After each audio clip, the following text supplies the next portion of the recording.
Hi guys, tonight we begin a calm journey into one of history's most haunting mysteries.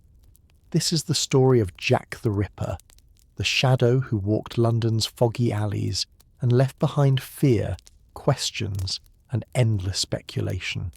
We will move slowly through the streets of the 1880s, exploring the atmosphere, the city, and the legend of the phantom who was never caught. But before we begin, for those who enjoy slow, thoughtful stories about legendary figures, hit like, subscribe, and share in the comments which personality or historical figure you'd like me to cover next. And tell me, where are you watching from? I'm always curious to see the different places my viewers are from. Now, let's begin. London in the late 19th century was a city of contrasts. On one side stood grand theatres, gas-lit boulevards, and elegant homes of the wealthy. On the other, narrow lanes twisted through the East End, crowded with lodging houses, taverns, and markets filled with weary voices. Whitechapel, a district in this eastern quarter, was alive with restless energy. The fog rolled in from the Thames, shrouding the streets in a heavy veil, while horse-drawn carts rattled over uneven cobblestones. Lanterns flickered in the night, casting shadows that seemed to move on their own. In those alleys, life was hard and uncertain. Many of the working poor sought shelter in crowded rooms, sharing space with strangers, where the sound of coughing and the creak of old boards never stopped. The air carried the smell of coal smoke mixed with dampness, creating a sense of constant weight pressing on the soul. It was here, in this world of hardship, that whispers began. People spoke of a figure who slipped silently between the gaslights, unseen yet always near. The newspapers, desperate for stories that stirred emotion, started reporting on crimes with sensational detail. At first, these were only vague accounts of violence, nothing to suggest that history was about to remember a name forever. But slowly, the pattern formed. Victims appeared in the quiet of the night, found in secluded corners, with details that shocked even the most hardened of police officers. Fear spread quickly. Women hurried through the streets with shawls pulled tightly around them. Men turned to glance over their shoulders more often than before. Every shadow looked suspicious.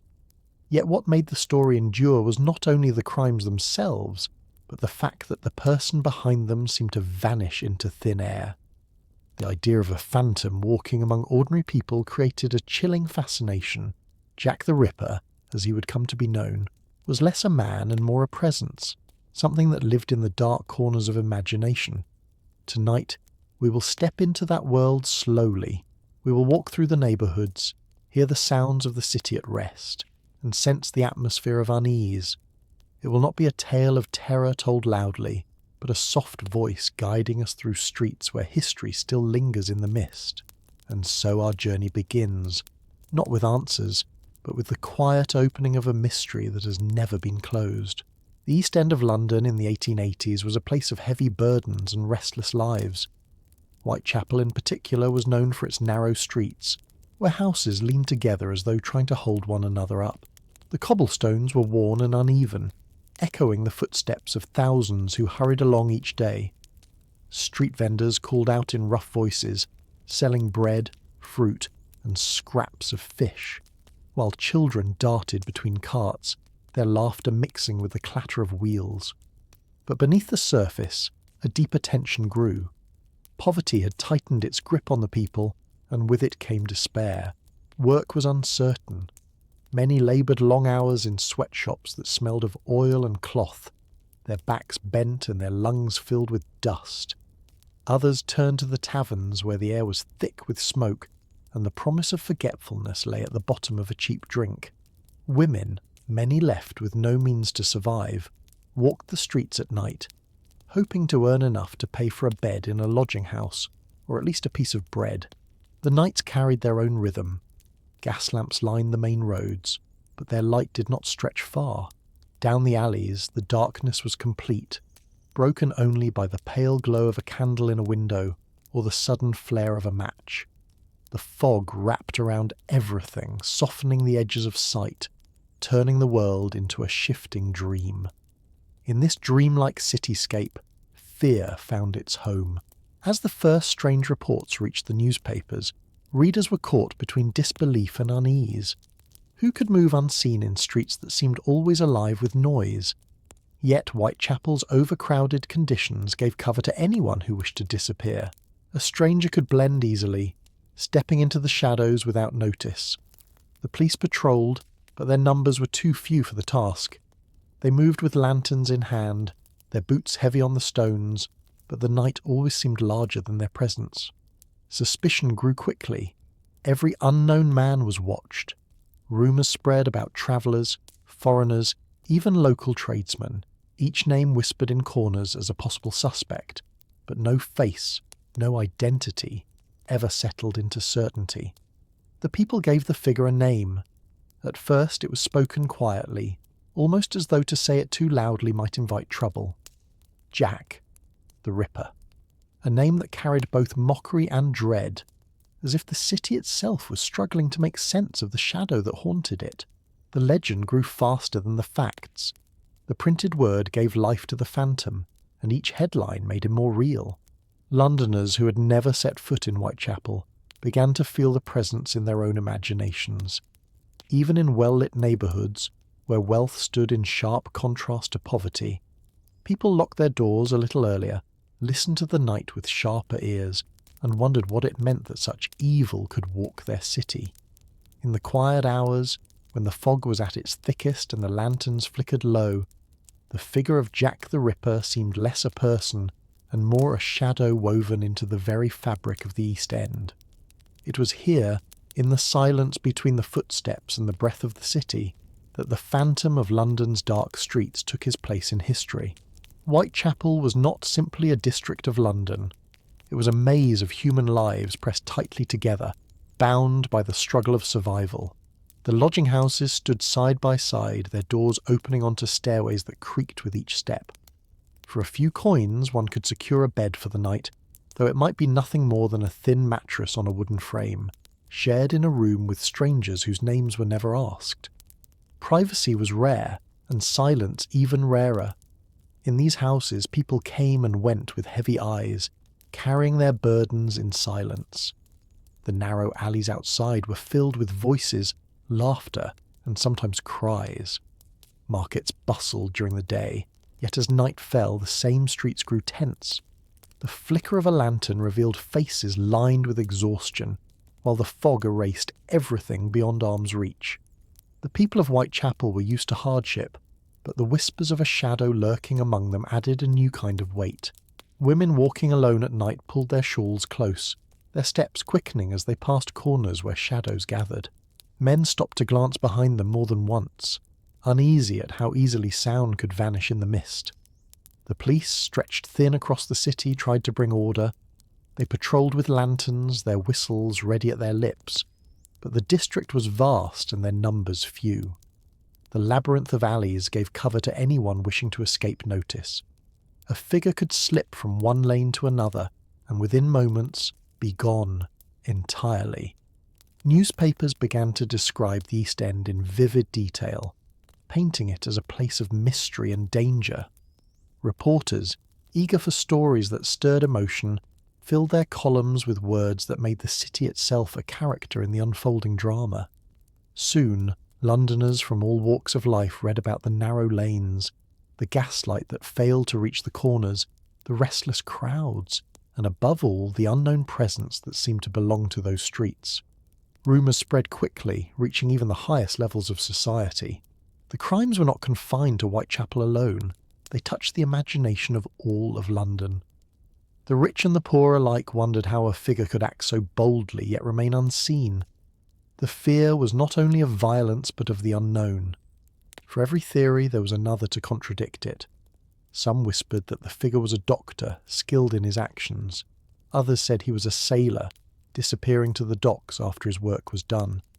Still others insisted he was a local, blending into the neighbourhood so naturally that no one ever suspected.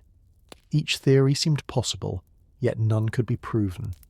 This uncertainty gave birth to a phantom more frightening than any single man.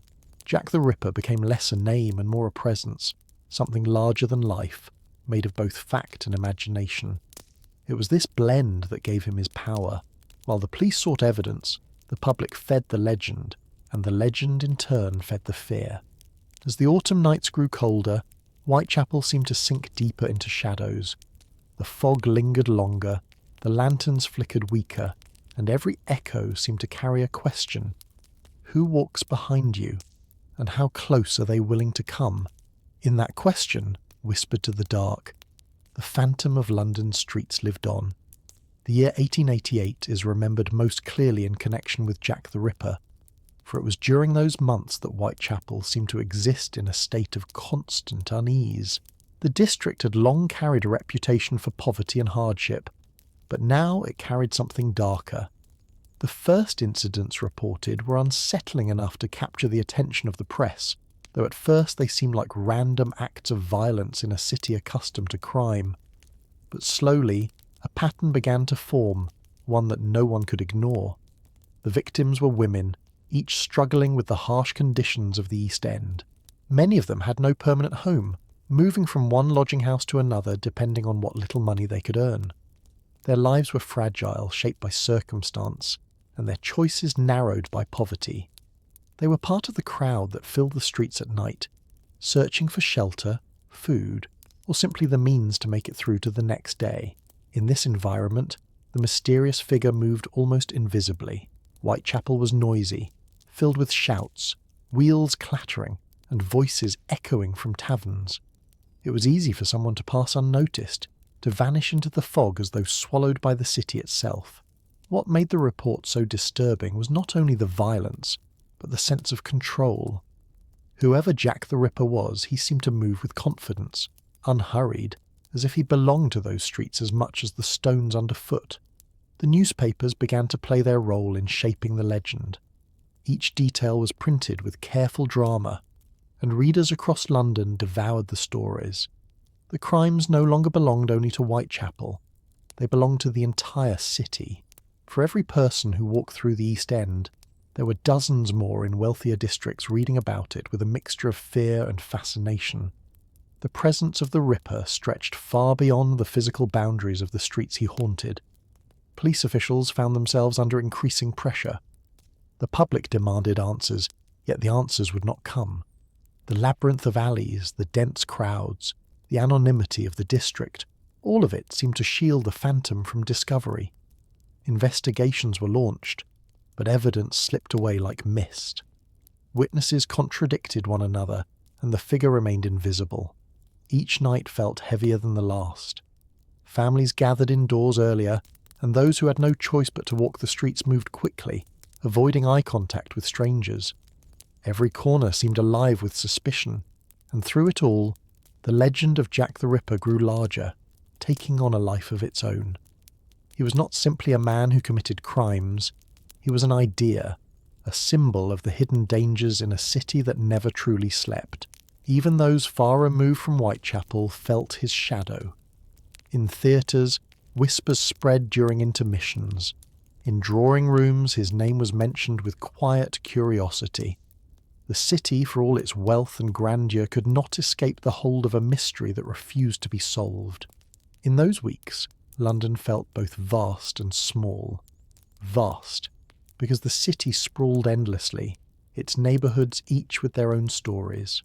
Small, because a single shadow in one district could make the entire city pause and listen more carefully to the night. That is what Jack the Ripper achieved. Not only fear, but attention.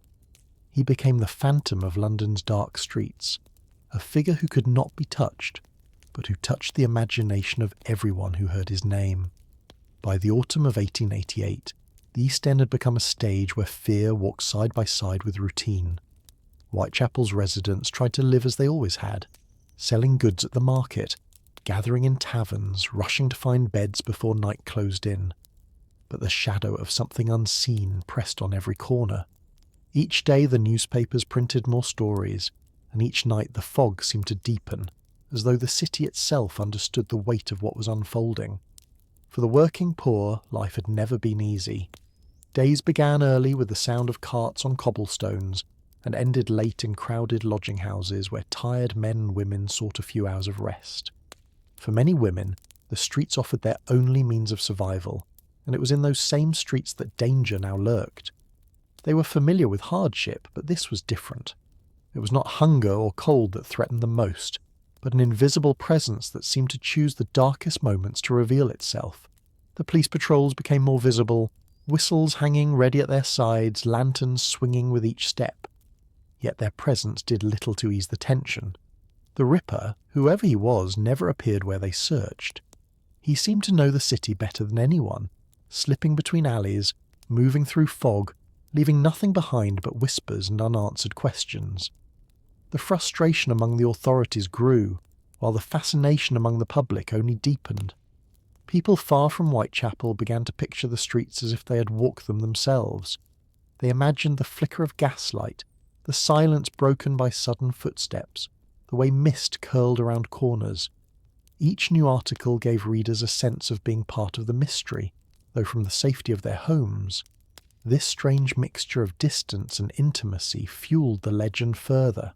In Whitechapel itself, however, the fear was tangible. Women began walking in groups, relying on strength in numbers, while men tried to offer comfort, though they too felt uneasy. Parents warned children not to wander, and innkeepers grew wary of unfamiliar faces. It was as though the entire district had agreed silently that the streets were no longer their own once darkness fell. The name Jack the Ripper now echoed everywhere. It appeared in bold headlines, in quiet conversations, in jokes that carried more unease than humour. The name gave form to what was otherwise impossible to define. People could not grasp the shadow, but they could speak of it, and in speaking, they made it more real. Jack was no longer just a man to be found. He was a presence to be endured. Nights seemed longer that autumn, each hour stretched thin by the tension of listening for sounds that might not come. Every creak of wood, every echo of boots, every stray shadow felt significant. The city's pulse slowed, cautious, uncertain, waiting for what might happen next. London was vast, yet in those weeks it seemed smaller than ever, bound together by the story of a phantom who could not be caught. The East End was his ground, but the fear he inspired belonged to all. The autumn fog rolled thick over Whitechapel, muting the noise of carts and muffling the calls of vendors. By now, the district felt less like a neighbourhood and more like a stage where each passerby played their part under the watchful eyes of an unseen figure. Life went on as it always had. People worked, drank, argued and hurried home. But every step carried a quiet unease. The women who walked the streets for survival, often overlooked in daily life, became unwilling symbols of the danger that lingered. They spoke in whispers about the shadow that seemed to wait in the silence, and yet, with no other choice, they returned each night to the same narrow lanes. The police continued their patrols, their lanterns glowing faintly in the mist, but their presence offered little comfort. The Ripper's silence between incidents was as unsettling as his actions. Days would pass with no word, and just as the city began to relax, another discovery would plunge it back into fear. The uncertainty became its own kind of torment. Was the phantom watching even now? Was he choosing his next moment while the city tried to sleep? Newspapers fed the questions with detail and speculation, their words spreading far beyond London. Soon, people in distant towns spoke of Whitechapel as though it were a place of endless shadows, forgetting that it was also a home where children played and families worked hard to survive. The balance of truth and imagination blurred. Every man with a quiet demeanour, every stranger with a dark coat, became suspect in the eyes of neighbours. The idea of the Ripper was no longer contained in fact, it had grown into myth. For those who lived there, however, the myth was no comfort. Each night the fog seemed heavier, each alley narrower, each silence louder. The fear was not of what was seen, but of what might be waiting just beyond the reach of the lantern's glow. Whitechapel became a place where even the most ordinary moments, a door closing, footsteps in the dark, a sudden gust of wind, carried a weight of meaning. And in that atmosphere, the phantom of London's dark streets thrived, not through his actions alone, but through the imagination he inspired. The weeks of fear shaped Whitechapel into a place where every corner felt alive with suspicion. People who had once ignored one another now exchanged quick glances, measuring strangers with cautious eyes. The air was filled with a tension that did not ease, even when daylight returned. By day, the streets were crowded, markets busy, and workshops loud with hammers and sewing machines. Yet beneath the noise there was always a quiet awareness that night would return, and with it, the phantom who had turned ordinary alleys into places of dread. The women most vulnerable spoke softly to one another, sharing warnings, though they all knew the truth. Poverty left them with little choice. A night spent indoors meant a night without food or shelter. So many stepped back into the shadows, their hearts heavy with resignation. Lodging houses filled with restless sleep, the kind broken by sudden noises in the street. A shout, a whistle, the clatter of boots. Each sound pulled listeners from fragile dreams, wondering if the phantom had struck again. The police tried to calm the district with patrols, their lanterns casting small pools of light, but the effect was limited. The alleys were too many, the fog too thick, and the figure too elusive. Investigators followed leads that ended in nothing, interviews that contradicted one another, and rumours that only deepened the mystery. Each failure added weight to the legend. The newspapers continued to publish dramatic accounts, their words shaping the phantom into something larger than life. Some readers treated the stories like theatre, while others read with trembling hands, unable to look away. Across London, the name Jack the Ripper was spoken more often than the names of politicians or actors. It had become a presence woven into conversation, into fears, into the very identity of the city. What unsettled people most was not only the crimes themselves, but the silence that followed. The Ripper did not announce himself. He did not write openly, nor was he ever seen clearly. He was not a man in the crowd, but a shadow on its edge, defined more by absence than by presence. This absence was powerful. It allowed the imagination to fill in details far more frightening than any truth. And so, Whitechapel lived night after night in this strange suspension, where each day felt like waiting, and each night felt like listening.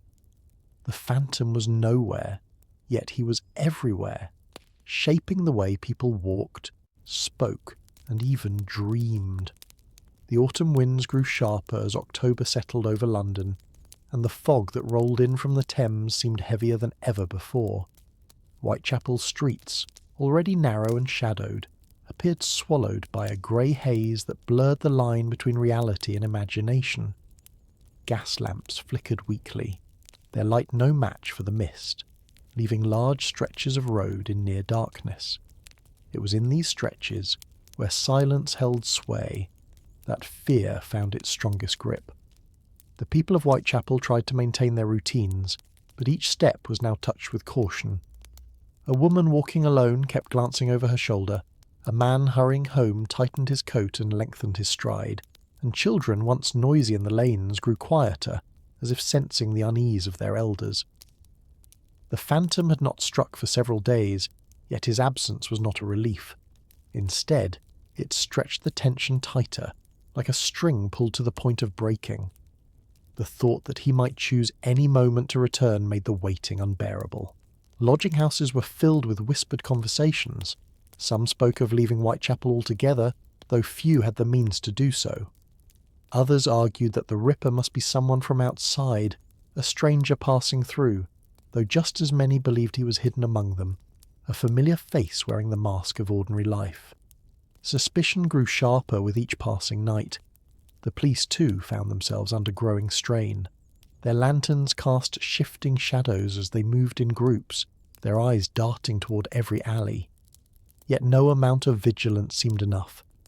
The Ripper's knowledge of the streets appeared almost uncanny, as if he knew exactly where the watch would be and how to slip through the cracks.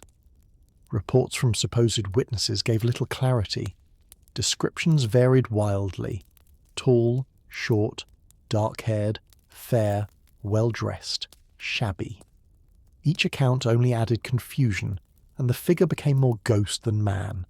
The newspapers, seizing every opportunity, spread these contradictions across their pages, making the mystery seem even deeper. Their stories painted Whitechapel as a place where shadows ruled and where ordinary people lived under extraordinary dread. And in a way, this was true. The Phantom's power lay not only in what he did, but in how the city responded. He shaped behaviour without ever being seen. He turned everyday silence into something ominous, and he made each echo of footsteps a reason to pause and listen. As October nights grew longer and colder, the legend of Jack the Ripper tightened its hold on London. He was not merely a man hidden by fog, he was the fog itself slipping through the streets, unseen yet everywhere, transforming Whitechapel into a place where even the bravest hearts carried fear. By mid-October, London's fascination with the East End had reached a feverish pitch. Crowds gathered near police stations scanning for news, while newspaper vendors shouted the latest headlines into the damp air. The stories travelled quickly, read aloud in pubs, whispered in drawing rooms, and even debated in Parliament. The crimes had become more than local tragedies. They were now a national obsession. Whitechapel itself, however, bore the heaviest weight. Life there had always been marked by hardship, but now hardship was joined by dread. Women who once walked confidently down certain lanes no longer did so without hesitation. Groups formed naturally at night, people choosing to move together rather than risk the loneliness of a solitary walk. Fear hung so heavily that even laughter in taverns sounded strained, more like an attempt to push back the silence than genuine joy.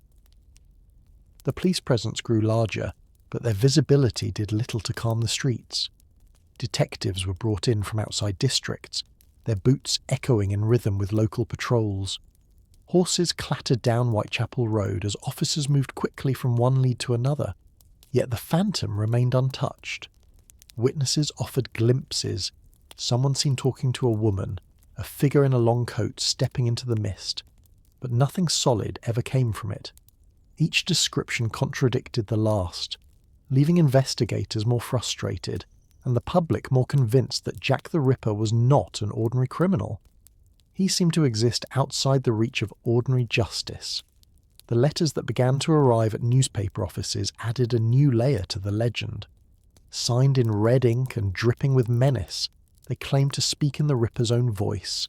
Whether they were authentic or the work of hoaxers mattered little. The effect was the same. Readers gasped at the words, and the newspapers printed them eagerly, further weaving the Phantom into myth. In the East End, however, the letters brought no thrill. For those who lived with the fear, they were cruel reminders that their lives were entertainment for distant strangers, while London debated whether the Ripper was a doctor, a sailor, or something worse. Whitechapel's families locked their doors early, whispered to one another in dimly lit rooms, and prayed for quiet nights. The city grew restless, pulled between horror and curiosity. Some travelled to Whitechapel simply to walk the streets, eager to see the place described in headlines.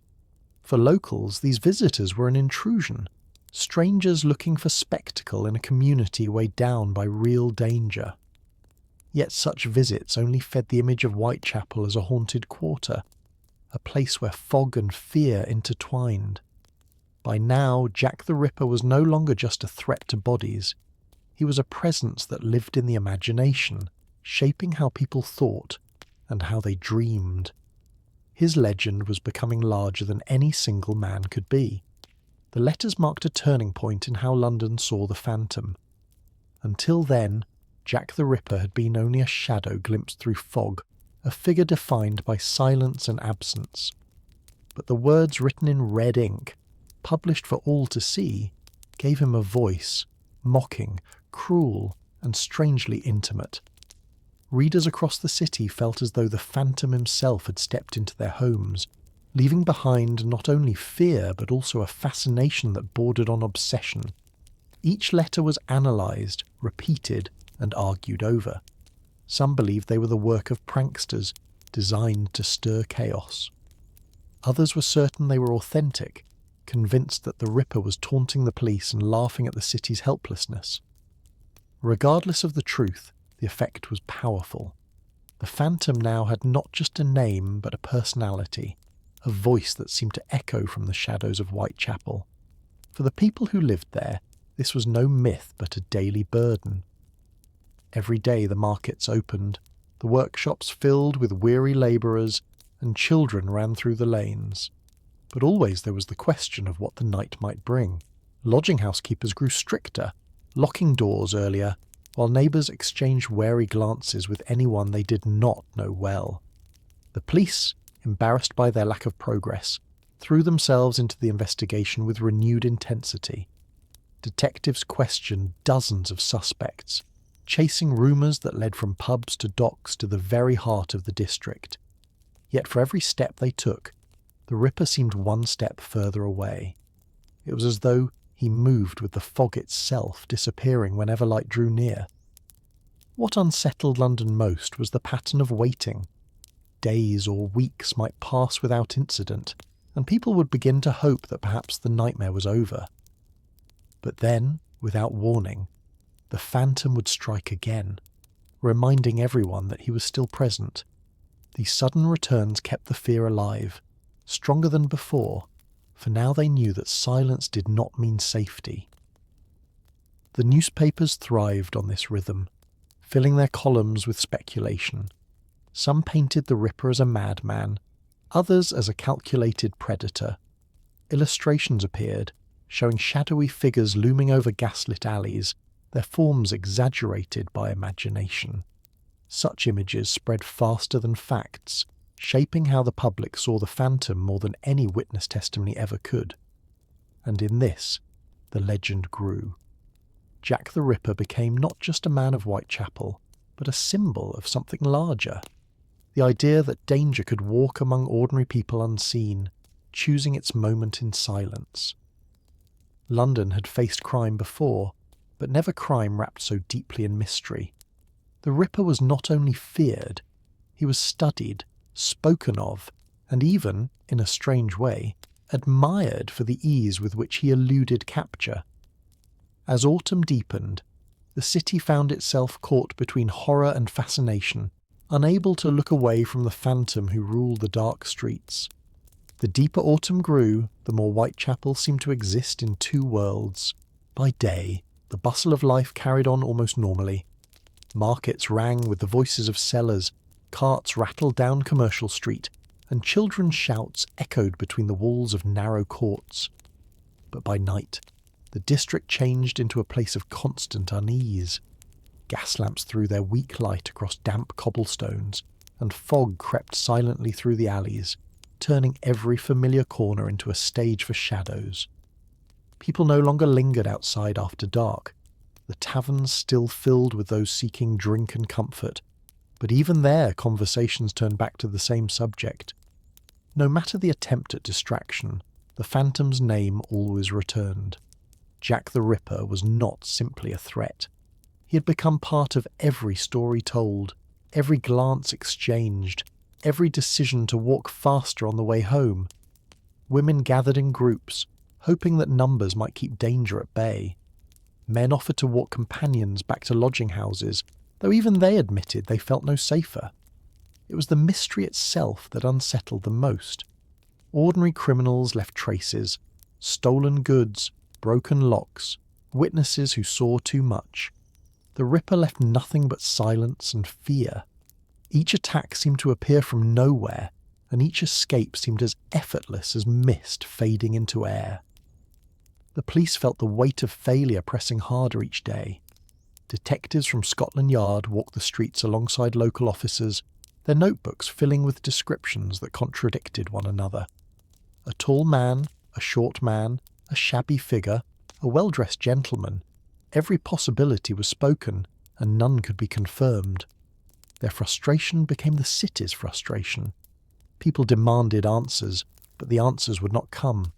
The newspapers printed maps of Whitechapel, circling locations of crimes, pointing out alleys and courts now etched into the public imagination. For those living there, it was unsettling to see their homes turned into symbols of fear. What had once been ordinary streets were now landmarks of dread. Visitors came from wealthier districts simply to walk where the phantom was said to move, their curiosity mingling with the locals' exhaustion. And still, through all the noise, the Ripper himself remained silent. His absence was almost as powerful as his presence. Each night without an attack made people both relieved and uneasy. Would the next corner hold peace or horror? Would the silence stretch another day, or would it end suddenly with the return of the shadow? It was this uncertainty that gave the phantom his strongest grip.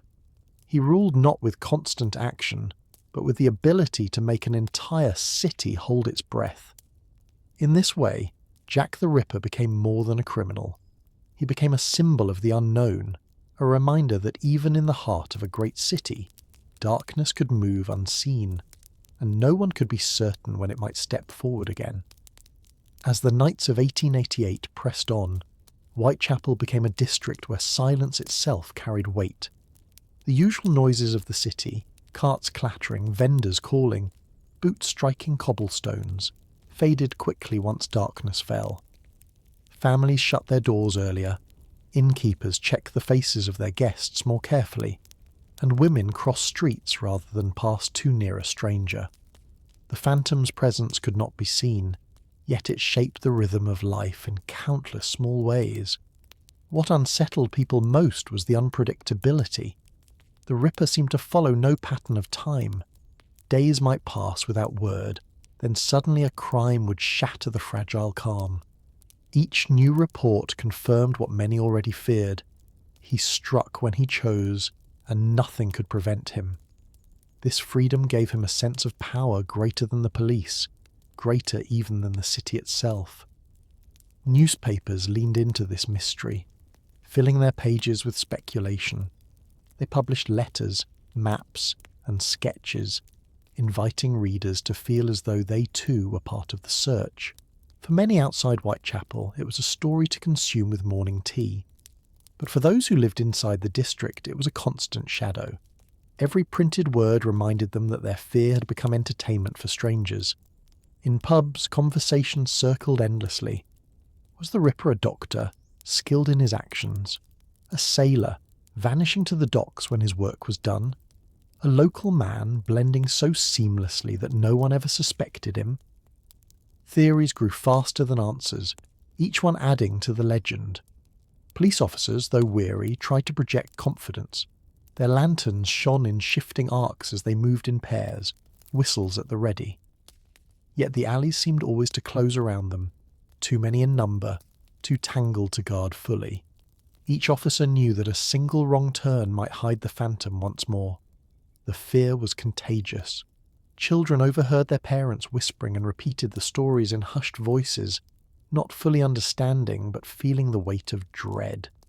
Shopkeepers kept watch on their doors, and even church sermons turned to the subject of evil walking unseen. It seemed as though the Ripper had not only claimed victims but also woven himself into the very fabric of London's identity. The East End was no longer just a poor district. It was the stage for a mystery that all of England followed.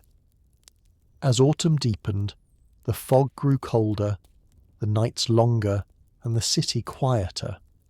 The phantom thrived in this silence, existing less as a man than as a presence, a reminder that sometimes the greatest fear lies not in what is seen, but in what waits unseen, just beyond the reach of light.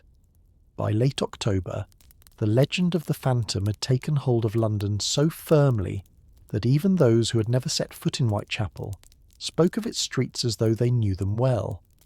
Newspaper illustrations showed crooked alleys under gaslight, with shadowy figures melting into the mist. For readers across the city, these images created a picture of a world at once frightening and fascinating. But for those who actually lived there, the drawings were almost unrecognisable, artistic exaggerations of lanes that were, in reality, filled with weary workers and families struggling to endure. Still, the effect of those images was undeniable. They transformed the Ripper into more than a threat.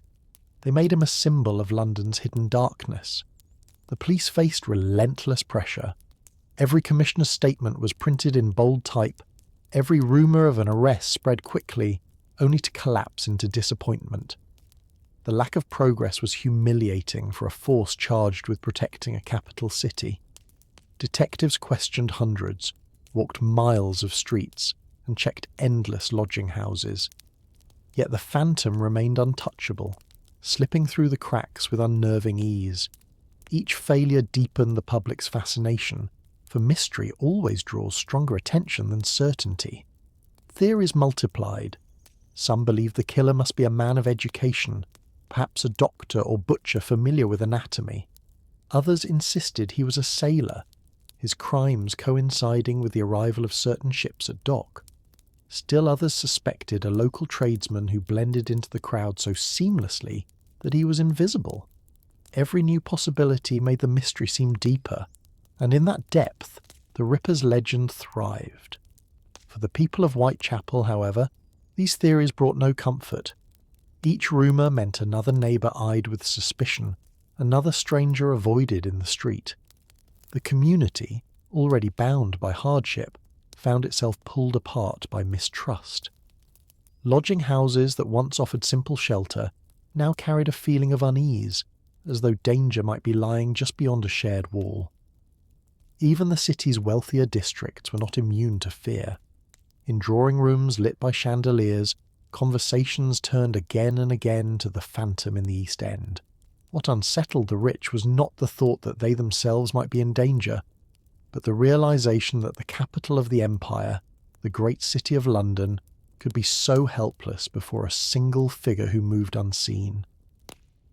The fog of those October nights seemed to echo that helplessness, covering the streets in a heavy grey that made every sound sharper, every step more meaningful. And in that fog, Jack the Ripper became something larger than life, a reminder that darkness was not far away, even in a city that prided itself on progress and order.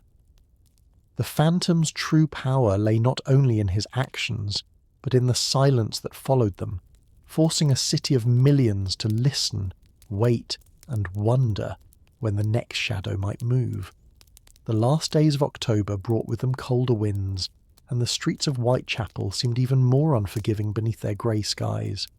The air smelled of coal smoke and damp stone, and the fog clung stubbornly to every surface.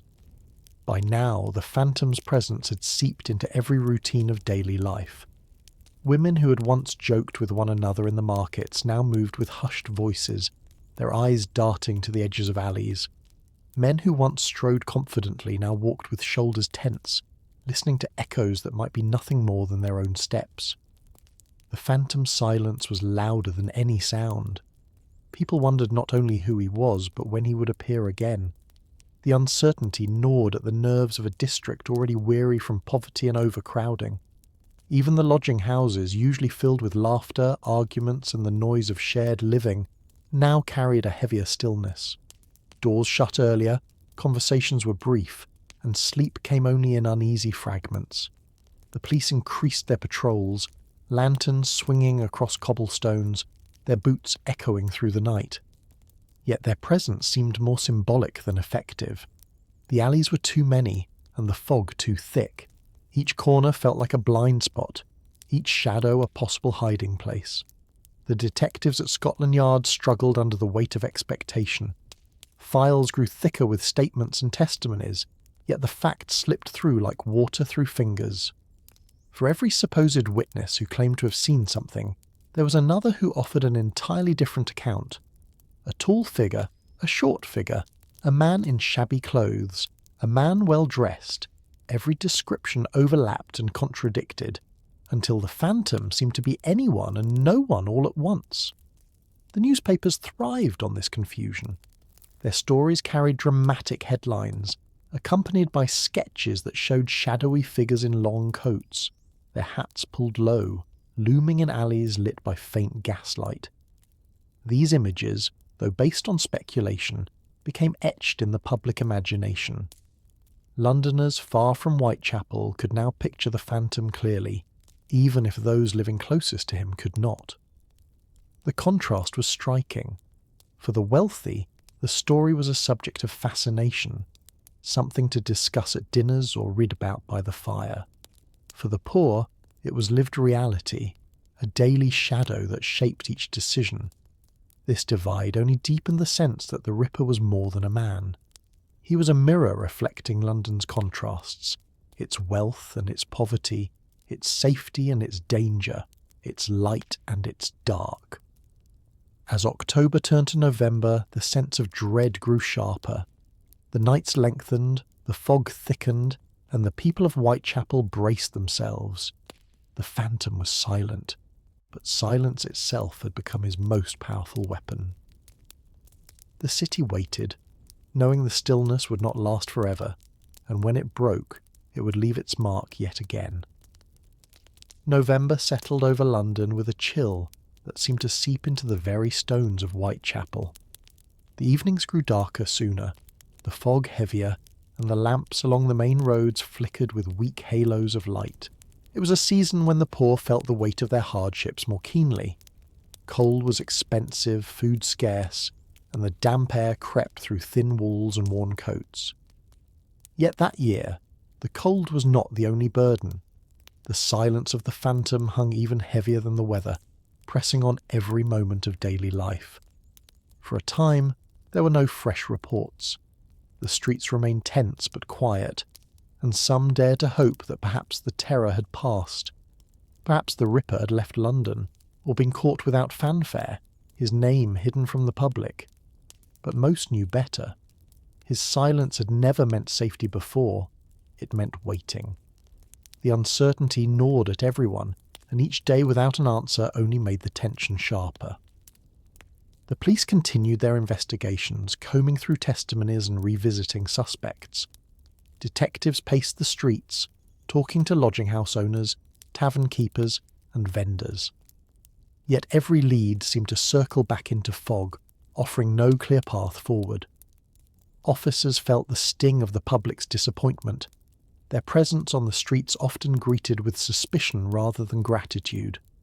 They were protectors in name, but powerless in action. The newspapers, unwilling to let the story fade, filled their pages with speculation.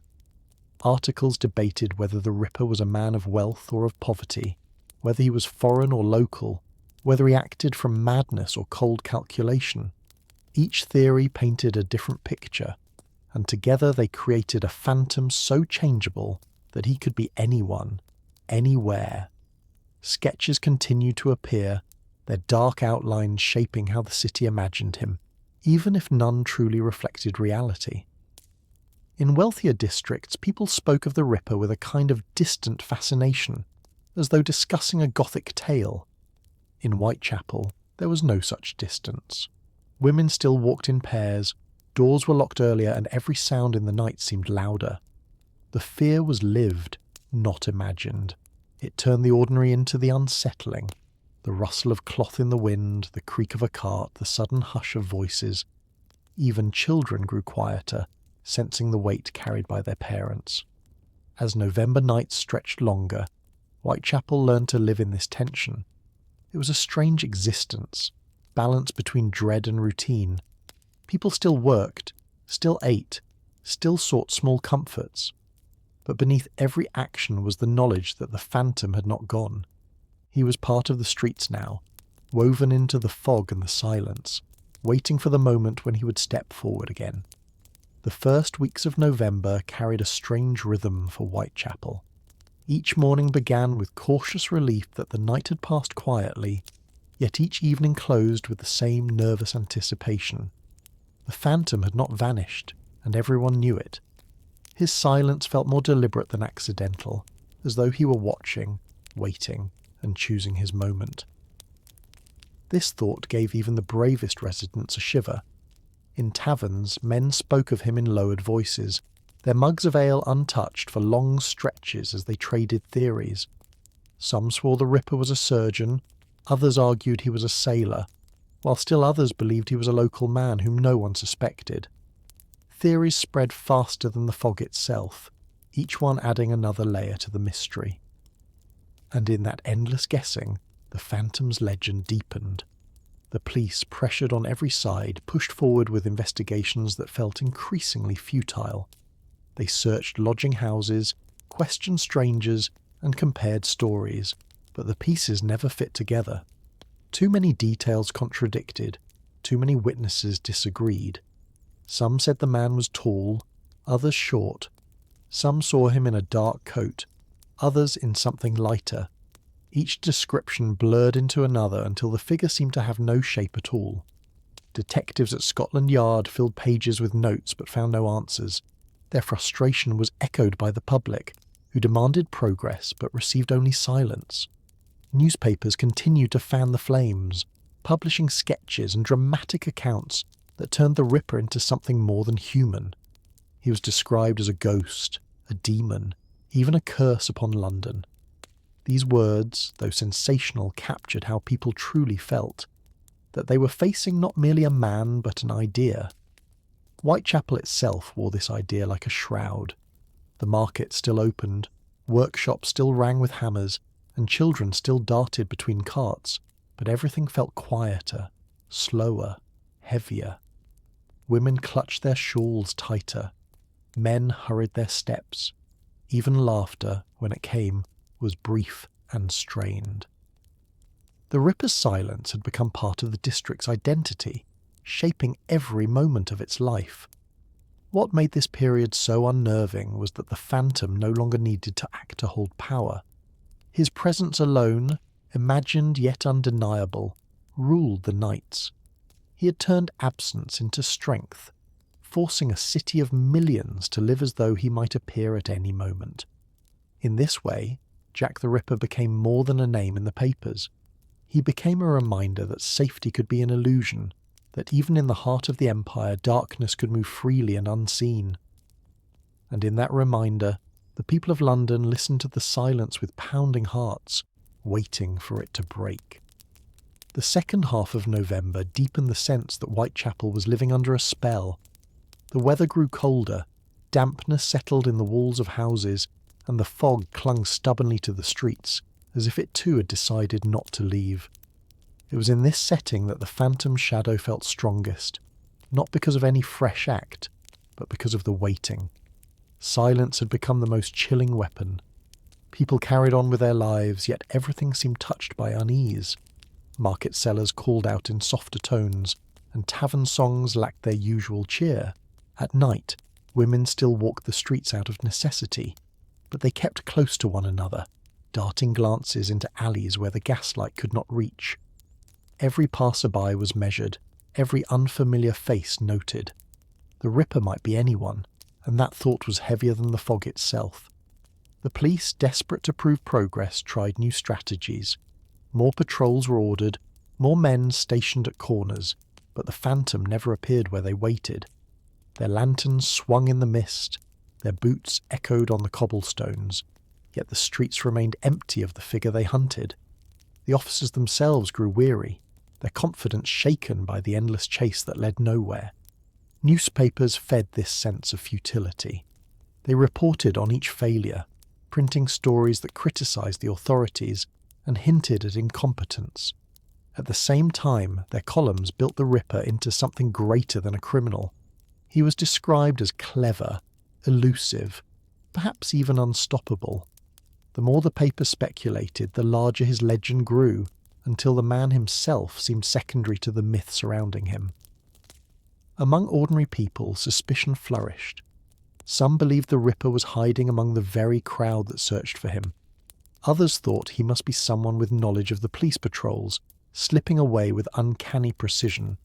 Each theory divided neighbours, and trust was scarce. In a district already marked by poverty, the added burden of fear made life even harsher. And yet, amid the dread, there was also a strange fascination. People spoke of the Phantom with a mixture of horror and awe, as though he were not simply a threat but a symbol of the city's hidden darkness. Even those who feared him could not help but wonder about him. The silence gave space for imagination to fill every shadow. As November neared its end, Whitechapel braced itself. The air was thick with expectation, and the city held its breath. Everyone knew the Phantom would not remain silent forever. The only question was when and where the stillness would finally break. As December approached, the mood in Whitechapel carried both exhaustion and dread. The long nights of winter pressed down on the district, and the fog seemed almost constant, curling between buildings like a living thing. Coal smoke hung in the air, mingling with the damp, and lanterns glowed faintly through the grey. For many, survival through the cold was challenge enough, yet it was overshadowed by the deeper fear that still lingered. Jack the Ripper had not been caught, and though weeks had passed without new reports, his presence remained unshaken. The silence itself had become his calling card. Families huddled closer indoors, wrapping themselves against the chill, but their conversations always circled back to the phantom. Some insisted he had gone, that perhaps he had fled the city or been taken quietly by the police. Others were certain he was still there, watching, hidden among them. This uncertainty made the nights heavier than any weather could. The police, though still patrolling, had little more to offer. Their whistles and lanterns seemed small against the vastness of the fear. Detectives carried notebooks filled with dead ends, their theories contradicting one another until they barely knew what to believe. Some clung to the idea of a skilled doctor, others to the thought of a wandering sailor, while still others believed he was an ordinary man whose face they might pass in daylight without notice. The newspapers continued their work, filling pages with speculation, letters, and sketches. Their stories gave the phantom new shapes each week, sometimes a towering figure, sometimes a frail one, sometimes a man with sharp eyes, sometimes a shadow without features at all. These images blurred together until Jack the Ripper was less a person than a collection of fears. For those far from Whitechapel, the story was entertainment to be consumed by lamplight. But for those within the district, it was a weight carried through every street. Women continued to walk the alleys at night, not out of choice, but out of need. Their steps were quicker, their voices lower, but necessity pushed them into the same paths where whispers said the phantom roamed. Men walked them part of the way, yet even then, unease clung to every goodbye. Children, sensing the tension of their elders, played more quietly, their games less lively. Even joy seemed restrained by the fear that had seeped into every corner of life. December nights brought a strange quiet to the East End. The usual noise of taverns and markets softened, and the city seemed to listen. Each sound carried meaning. The crack of a cartwheel, the whistle of an officer, the faintest echo of footsteps in the fog. It was as though London itself was waiting, holding its breath for what might come. Jack the Ripper had not acted, yet his grip was unbroken. He had become not just a figure of crime, but a presence in the very air. A phantom who ruled through silence, whose power lay in the waiting, and whose legend was growing larger than life itself. December's cold pressed heavily on Whitechapel, yet even the bite of winter could not overshadow the tension that lingered in the district. Smoke from chimneys mixed with the ever-present fog, wrapping the streets in a veil that blurred shapes and softened sounds. The people of the East End moved quickly through the chill, but no pace could outrun the shadow that had taken hold of their imaginations. Jack the Ripper had not struck in weeks, but his silence was not a relief.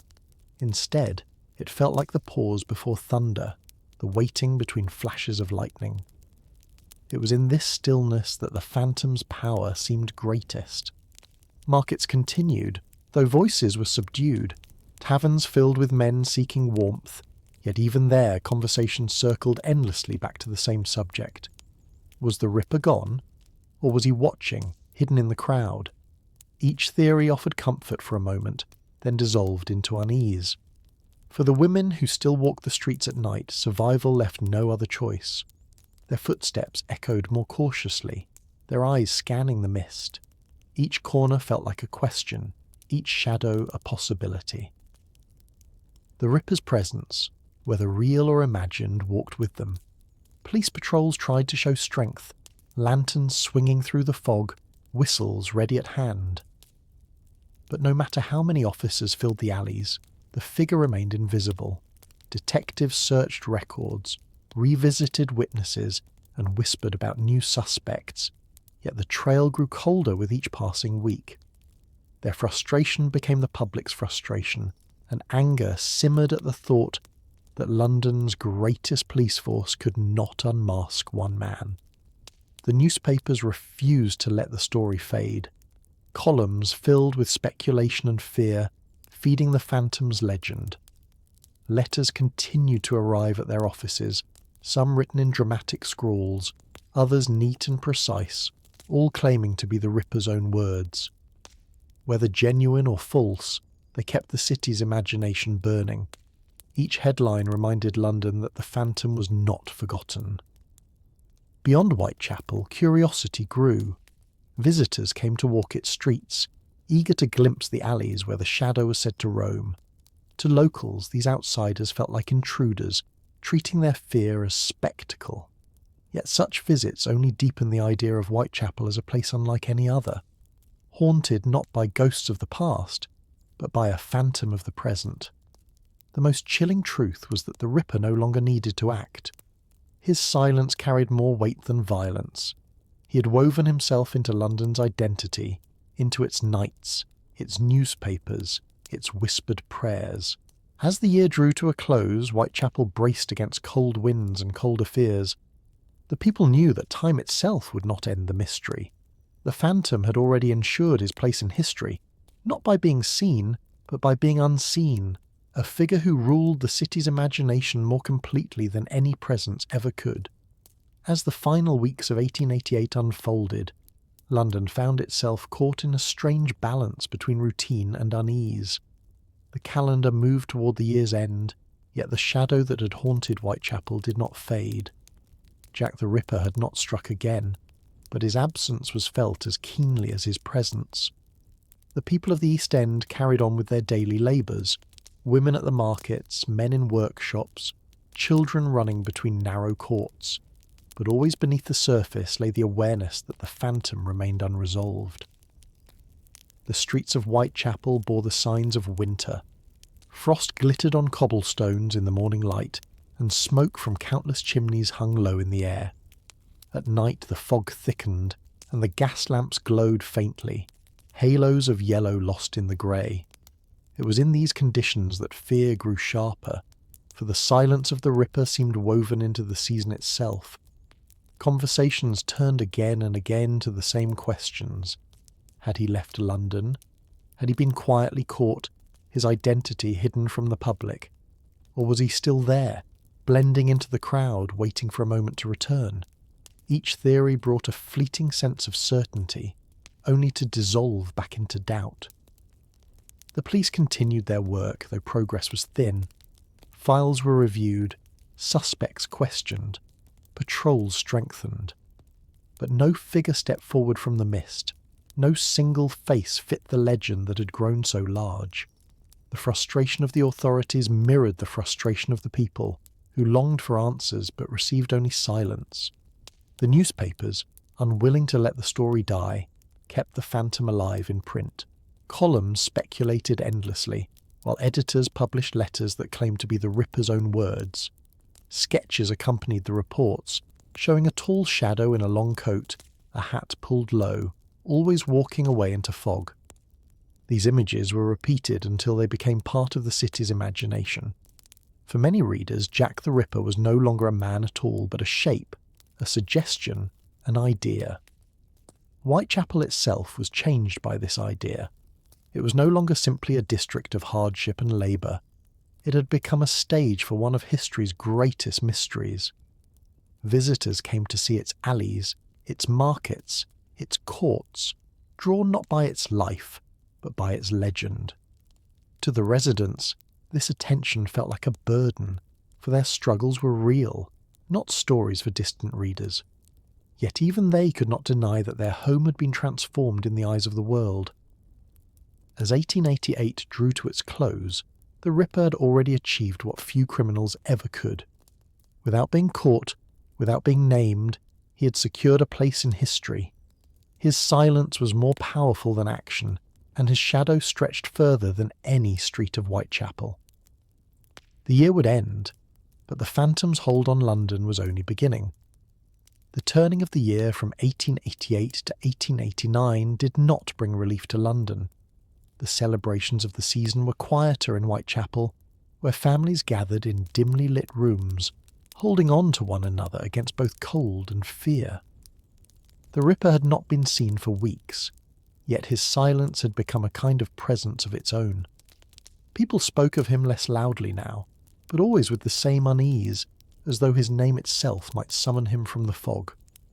For many, the uncertainty was the hardest burden.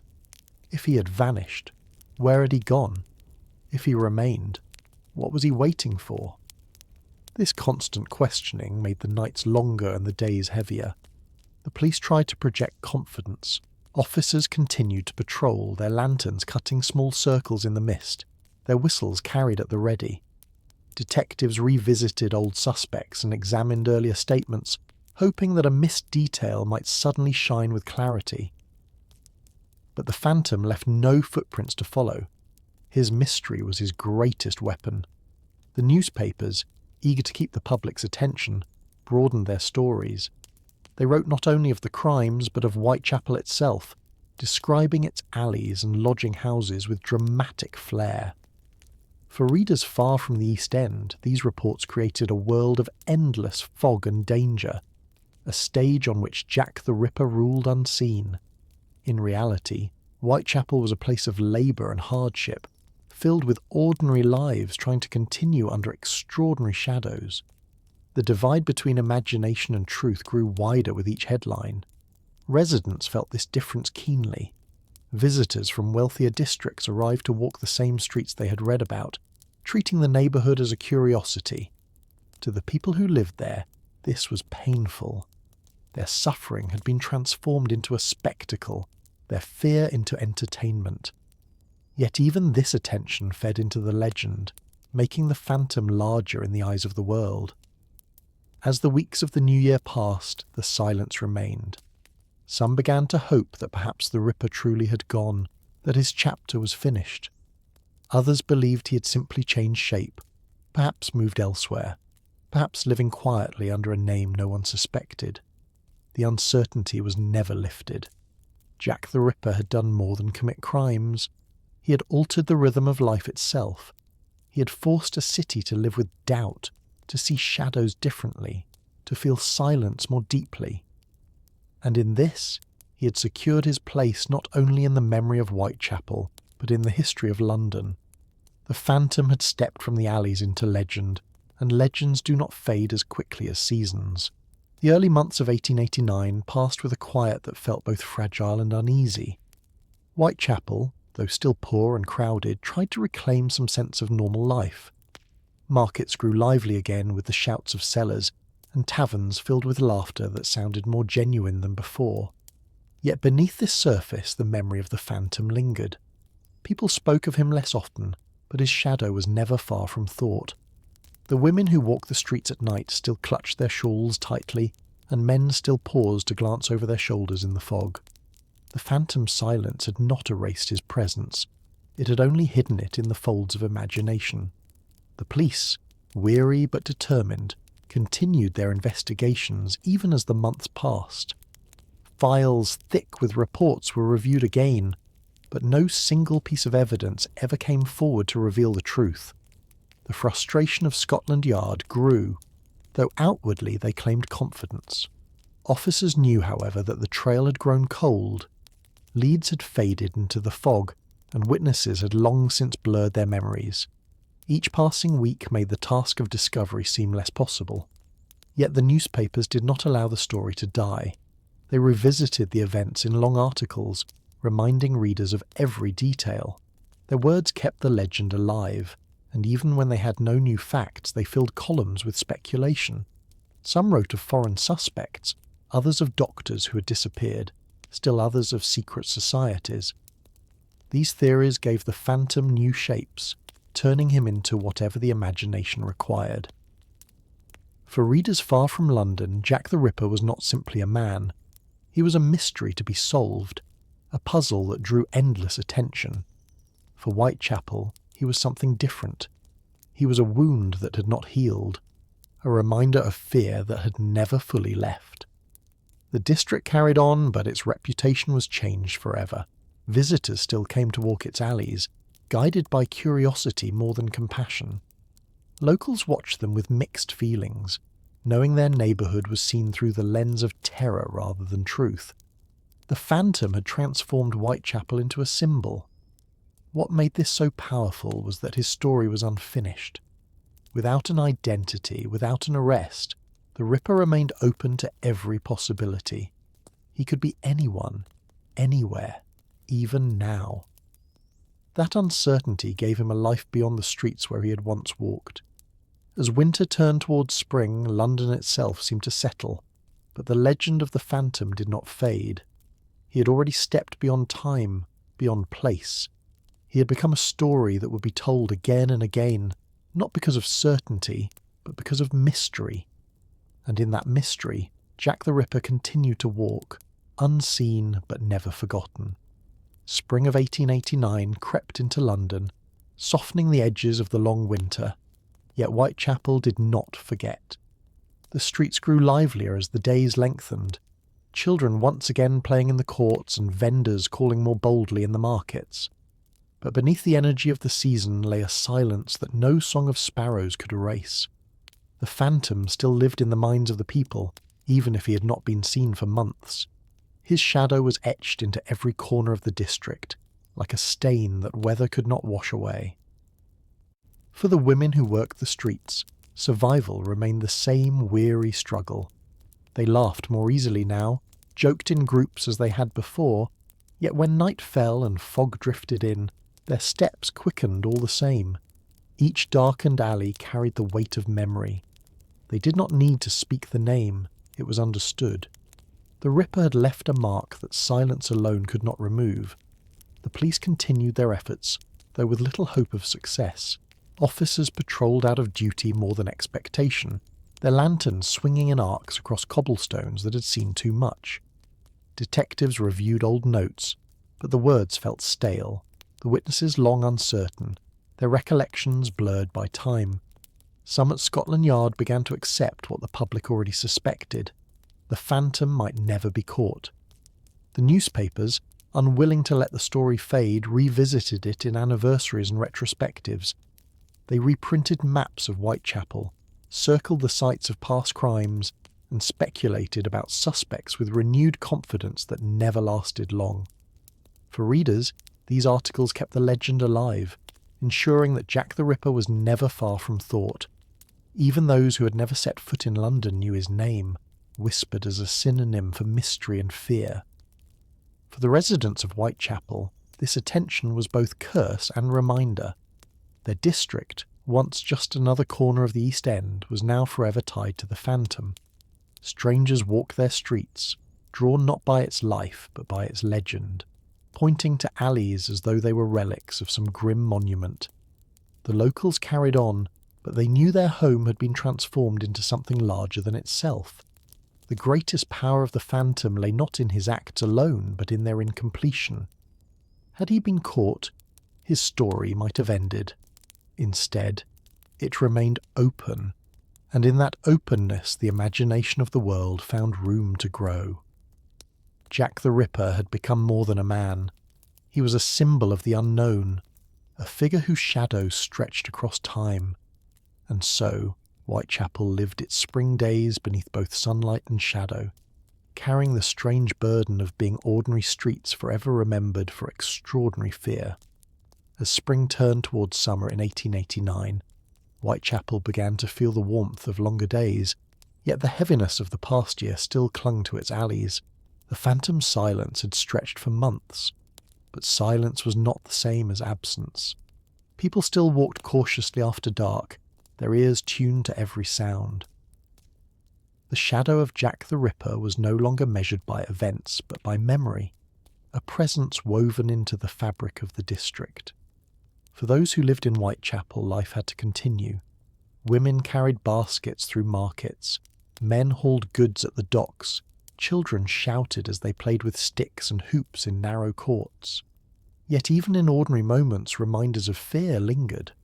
The gas lamps, though familiar, seemed to cast deeper shadows now. The fog, when it rolled in from the river, seemed to carry whispers. No act of daily life was free from the echo of what had come before. The police presence, though lighter than in the previous autumn, did not disappear. Patrols still walked the main roads, though more out of habit than hope. Detectives kept their files open, but their investigations felt tired, looping back to the same suspects, the same uncertain testimonies. A sense of defeat hovered over their work. They had not caught the phantom, and each passing month made it clearer that they might never do so.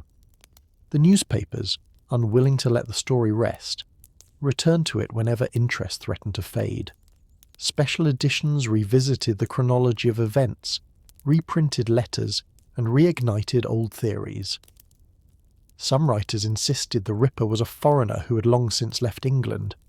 Others argued he was a local man, still walking the streets unnoticed. The lack of answers gave room for endless possibilities, and each possibility made the legend larger. For Londoners outside the East End, Jack the Ripper became less a threat and more a fascination. A tale told at dinner tables, a subject of speculation in parlours. For Whitechapel, however, the story was different.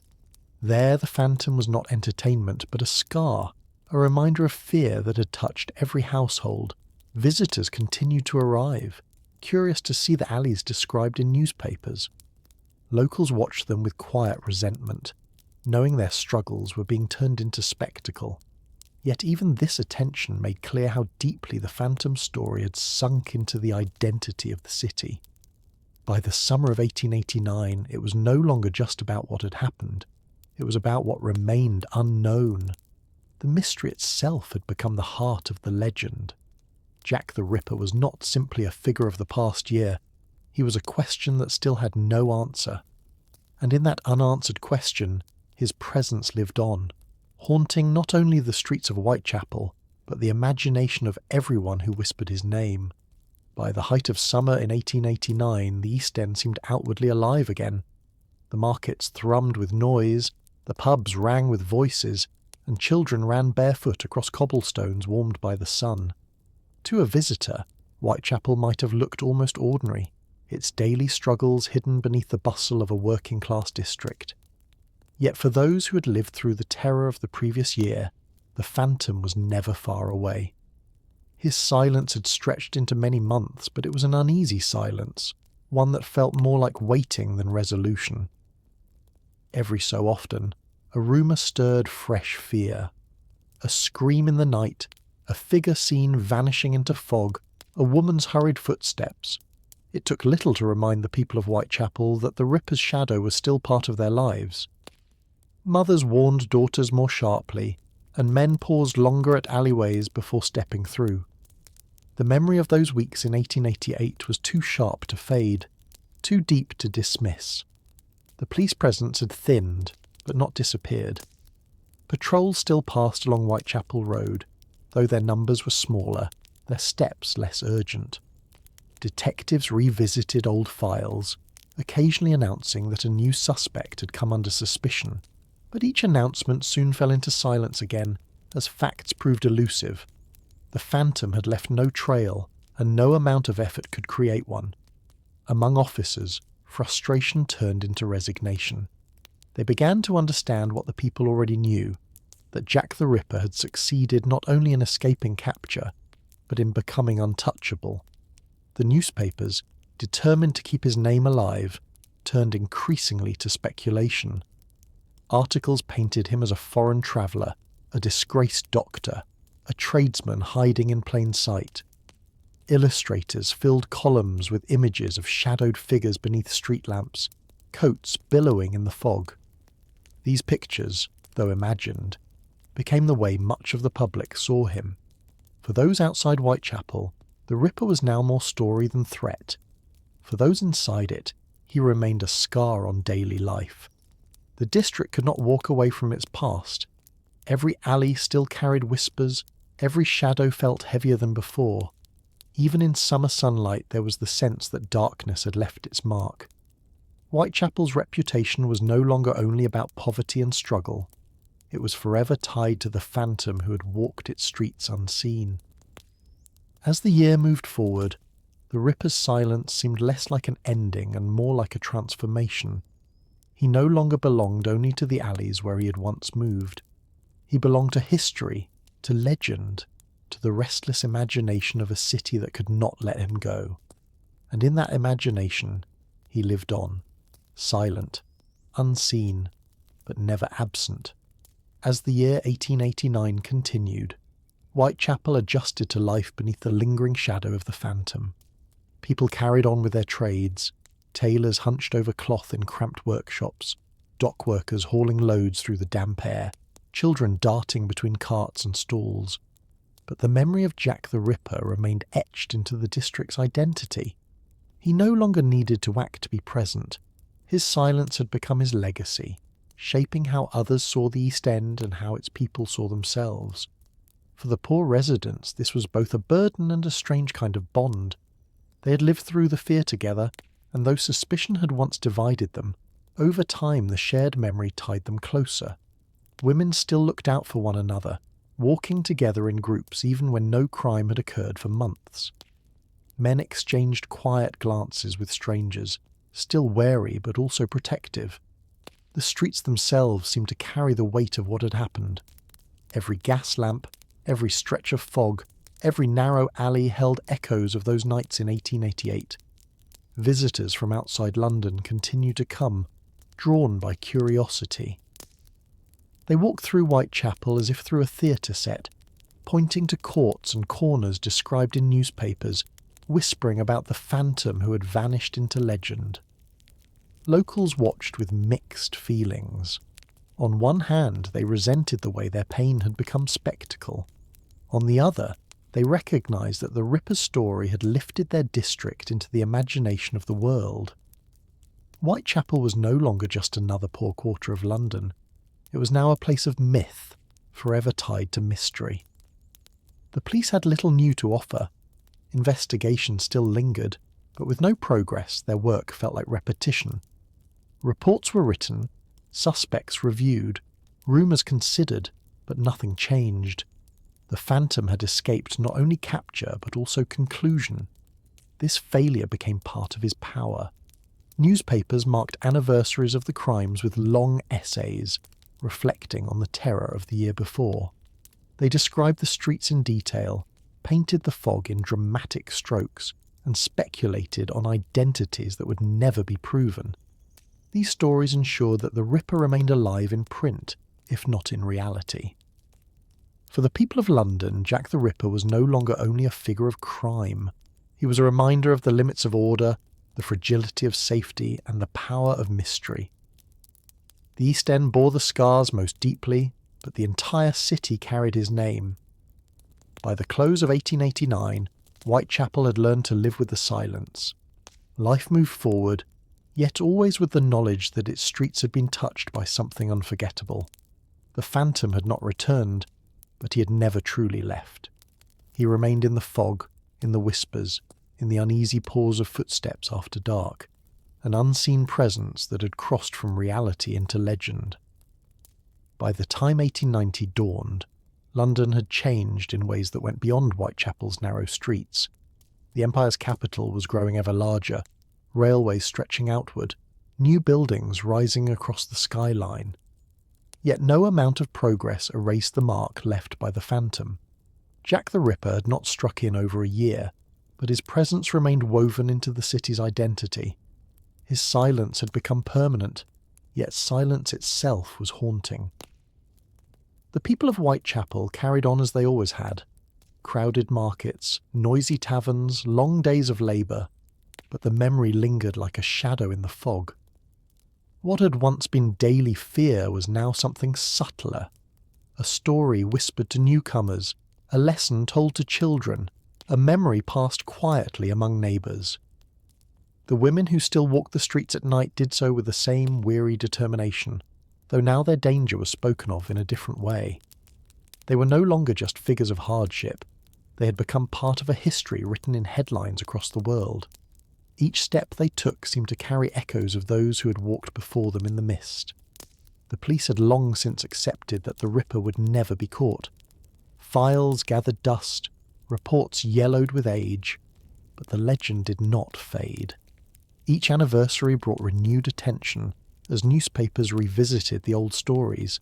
They speculated with the same energy as before, offering theories that range from the practical to the fantastic. Doctors, sailors, butchers, aristocrats, foreigners, each one had been named and none proven. The phantom remained faceless, and that facelessness gave him a strange immortality. In drawing rooms far from Whitechapel, the story became almost theatrical, a tale retold for shock and fascination. For the residents who had lived it, the tone was different. To them, the Ripper was not a character in a story, but a wound that had altered their streets forever. The alleys where they lived and worked had been turned into symbols of dread, places spoken of with hushed voices even decades later. London itself seemed to hold the phantom in its breath. Tourists arrived from distant towns asking to see the streets of the Ripper, walking where the fog still drifted, gazing at the gas lamps that cast their weak glow. For Whitechapel, this attention was both a reminder and a burden. Their lives had been used to shape a legend that was now beyond their control. By 1890, the truth no longer mattered to most. What mattered was the mystery, the sense that somewhere in London's history a question had been left unanswered. Jack the Ripper had succeeded not by what he had done alone, but by what had never been resolved. In that lack of resolution lay his greatest power. He had become not just a man who once walked Whitechapel, but a symbol of the unknown, destined to live wherever people feared the shadows at the edge of the light. As the 1890s unfolded, London continued to grow into a modern city, yet the ghost of the past lingered. The Ripper's name was spoken less often on the streets of Whitechapel, but it never disappeared entirely. It drifted like the fog itself, sometimes faint, sometimes strong, but always present. For the people who had lived through those dreadful nights, the memory was carved too deeply to fade. They could still recall the weight of silence, the anxious glances, the fear that clung to every corner. Though years passed, that season of terror remained a shared chapter in the district's history. Life moved forward, as it always must. Workshops filled again with the sound of sewing machines. Children laughed more freely in the courts, and taverns rang with songs that tried to outlast the night.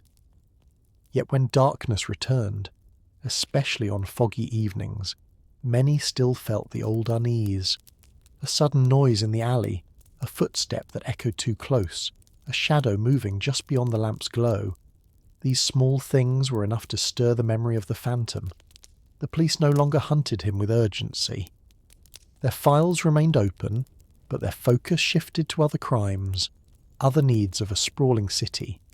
Scotland Yard kept the records, but detectives who once walked Whitechapel's streets moved on. Younger officers heard the story from their seniors, treating it less as an investigation and more as a cautionary tale of mystery unsolved. The newspapers, however, never let the phantom vanish. Each anniversary was marked with articles that revisited the story, filling columns with speculation, timelines, and theories. Some writers sought to shock their readers, others to impress them with supposed insight, but all fed the same flame. The legend remained alive not because of proof, but because of its absence. Jack the Ripper was now more myth than man, a symbol of the darkness that could not be controlled. For Whitechapel, this dual existence was difficult. On one hand, the world's attention gave their streets a kind of notoriety, drawing visitors who wished to see the alleys of the phantom. On the other, it weighed heavily, for their home was forever tied to fear and suffering. The people lived real lives, yet to outsiders, their district had become a stage for a story told again and again. As the decade moved on, the Ripper became less about what had happened and more about what had not. His name carried the power of the unknown, the unfinished, the unanswered. And in that space, imagination thrived. He could be anyone. He could be anywhere. He could still be walking unseen. That possibility gave him a strange immortality. Even as the century approached its end, Jack the Ripper remained a presence, not in the form of footsteps in Whitechapel's alleys, but in the minds of those who whispered his name, wondering who he had been and why he had never been caught. As the century neared its close, the legend of the phantom only deepened. Whitechapel had changed with time. New buildings rose, railways cut paths through the city, and the population grew. But the name Jack the Ripper clung to its streets like an unshakable shadow. For those who remembered the autumn of 1888, the memories remained vivid. The sound of whistles in the night, the sight of fog curling over cobblestones, the unease that lived in every heartbeat. For younger generations, the story was told almost like folklore, passed from parents to children as both warning and mystery. The police no longer pursued him with urgency, though his file was never officially closed. Detectives who once walked the East End had retired or moved on, leaving behind thick folders of testimony, sketches and contradictions. The unanswered questions outlived the men who had first asked them. Scotland Yard knew the truth would likely never be revealed, and in that admission the phantom grew even stronger. Newspapers continued to revisit the tale, printing retrospectives that painted the Ripper as a figure larger than life. Some insisted he had been a brilliant doctor, others argued he was a nameless labourer, while still others believed he was a foreign visitor who had vanished across the sea. Each theory breathed fresh life into the mystery, and each kept the phantom alive in the public imagination. Whitechapel itself bore the weight of this fascination. Visitors arrived hoping to glimpse the alleys of the Ripper, their curiosity turning ordinary streets into landmarks of dread. Locals lived with the knowledge that their home had become inseparable from the legend. Their daily lives were real, filled with work, hardship, and resilience. But the world remembered only the phantom who had once walked their streets. The silence of Jack the Ripper had become his most lasting act. By never revealing his face, by never being caught, he secured a place in history that time could not erase. He had transformed from a man into a symbol, the embodiment of the unknown, the darkness that lingers just beyond the edge of light. As the 19th century drew to its close, London stood as a city of progress, wealth, and empire. Yet beneath its grandeur lay the memory of a figure who had proven how fragile safety could be. Jack the Ripper no longer haunted Whitechapel alone. He haunted history itself. The story of Jack the Ripper closes not with capture or confession, but with silence. That silence, stretching from the foggy nights of 1888 into every decade that followed, became his most enduring mark. Whitechapel changed, London grew, and the world turned its attention to new events, yet the phantom never left. His name continued to echo in headlines, in books, in whispered tales told by lamplight. More than a century later, the unanswered questions remain. Who was he? Why did he choose those nights, those streets, those victims? No answer has ever been final, and perhaps none ever will. What makes his story so lasting is not only the crimes themselves, but the mystery that surrounds them. He is both everywhere and nowhere, seen in sketches, imagined in shadows, but never truly known. For the people of Whitechapel, his presence was once a daily terror, reshaping how they walked, how they spoke, how they trusted. For the rest of the world, he became a symbol of the unknown, a reminder that even the greatest city of its time could be powerless before a figure hidden in the fog. That is why Jack the Ripper remains more than a man from the past. He's a story told again and again, a ghost that walks through history. He represents the fear of the unseen, the power of mystery, and the uneasy truth that some questions are never answered. In that way, he achieved a strange kind of immortality. The phantom of London's dark streets has never been caught, because he lives not only in records and reports, but in imagination itself. And so the tale ends as it began, in silence, with fog curling through narrow alleys, lanterns flickering against damp walls, and the sense that somewhere, just out of sight, a shadow lingers still.